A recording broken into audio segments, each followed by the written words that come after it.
Em um laboratório de física, 200 gramas de uma determinada substância, inicialmente sólida, foram analisados e os resultados foram colocados em um gráfico da temperatura em função do calor fornecido à substância, conforme mostrado na figura a seguir.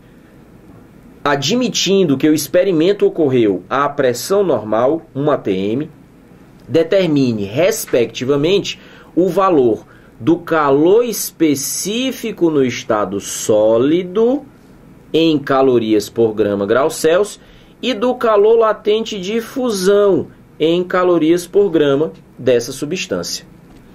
Ora, quando se fala de troca de calor, é importante que se fique esperto, e essa questão é perfeita para isso, de que a troca de calor entre a substância e o ambiente, e quando a gente fala troca, pode ser de dois tipos, ou a substância perde calor para o ambiente, ou a substância recebe calor do ambiente.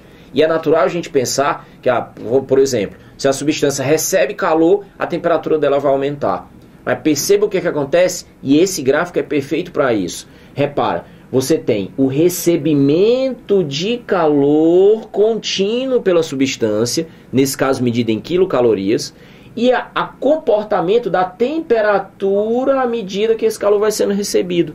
Agora observa que de início a temperatura está em 150 graus Celsius, vai aumentando continuamente até 650 graus, o que dá uma variação bem grande, são 500 graus Celsius de aumento na temperatura. Agora repara, durante um determinado tempo, você continua fornecendo calor para a substância e a temperatura dela permanece constante. E depois a temperatura volta a subir novamente. O que está acontecendo aqui? E aí o próprio gráfico é bem didático para isso. A questão aqui é autoexplicativa. Durante esse intervalo em que a temperatura não está mudando, a gente está tendo a mudança de fase. Entenda, a substância continua recebendo calor, mas aquela energia térmica não serve para aumentar o grau de agitação das moléculas. Está servindo para quebrar a ligação entre as moléculas, mudando a substância da fase sólida, onde as moléculas são bem juntas, bem ligadas, para a fase líquida, onde, nesse caso, você tem uma menor quantidade de ligações entre as moléculas. É exatamente por isso que chama o líquido de fluido. É a diferença entre o líquido e o sólido. Então, quando uma substância recebe calor, dois são os efeitos possíveis, e eles são exclusivos. Ou acontece uma coisa ou acontece outra. É exatamente o que o gráfico mostra, é o que a questão quer tratar. Ou você tem uma mudança de temperatura, ou você tem uma mudança de fase. E na realidade você tem duas questões aqui numa só, porque ele pede para calcular o calor específico no estado sólido dessa substância, e o calor específico é aquele que diz da variação de temperatura, e pede também para calcular o calor latente, que é o que fala da mudança de fase. Então nós temos duas questões numa só para falar dos dois tipos de calor, o calor sensível e o calor latente. Vamos fazer o cálculo? Olho na tela. Primeiro, para tratar da variação de temperatura durante a fase sólida, que é o que se chama de calor sensível. E esse calor sensível, que é uma das equações mais conhecidas em física, que é o Q igual a mc delta T. Depois, a gente faz o cálculo da mudança de fase, nesse caso de sólido para líquido, a chamada fusão, para tratar então da quantidade de calor latente. Quando você tem uma mudança de fase, trata-se de calor latente. A única diferença no cálculo do calor latente para o cálculo do calor sensível é a ausência da variação de temperatura. E aí, evidentemente, a constante também que aparece aqui é diferente do calor específico. É o chamado calor latente da mudança de fase. Bom, primeiro, o cálculo do calor sensível. Repara que durante o aquecimento, a quantidade de calor fornecida para a substância foi de 20 quilocalorias. Fique esperto na unidade de medida no gráfico. Nesse caso, então, nós temos 20 quilocalorias, quilo que significa 1000. Foi dito no enunciado que a massa da substância é de 200 gramas. Massa de 200 gramas. O calor específico é o que se pede. E a variação de temperatura ficou bem evidente no gráfico.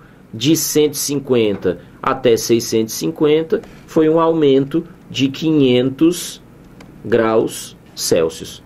Nesse caso, então, a gente vai ter um monte de zeros aqui para ser simplificados. Aqui nós temos 10 a terceira, com esse zero aqui já tem 4 zeros. Então, 1, 2, 3, 4 zeros. Repara que esse 2 também divide com esse 2. E, finalmente, então, o calor específico ficou sendo 1 sobre 5, que nesse caso é 0,2. E as unidades? O calor medido em calorias, a massa medido em gramas e a variação de temperatura medido em graus Celsius. Exatamente na unidade que o enunciado havia pedido. No caso do calor latente, muito cuidado agora. Você tem durante a fusão de 20 até 39 quilocalorias, o que vai dar um recebimento de apenas 19 quilocalorias. Você não vai usar o 39. 39 foi do início até aqui. E a gente está falando só da fusão.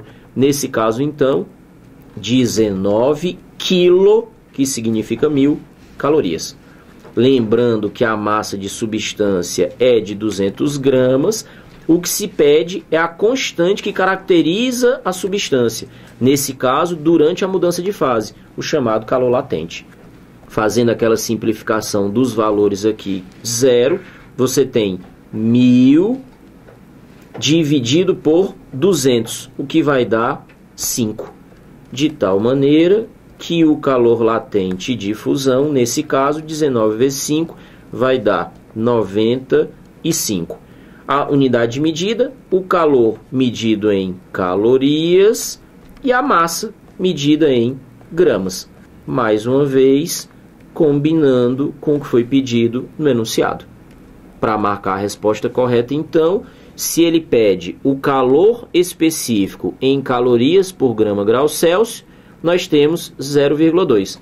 E o calor latente de fusão em calorias por grama, nós temos 95. De tal maneira que a resposta correta seria a alternativa A.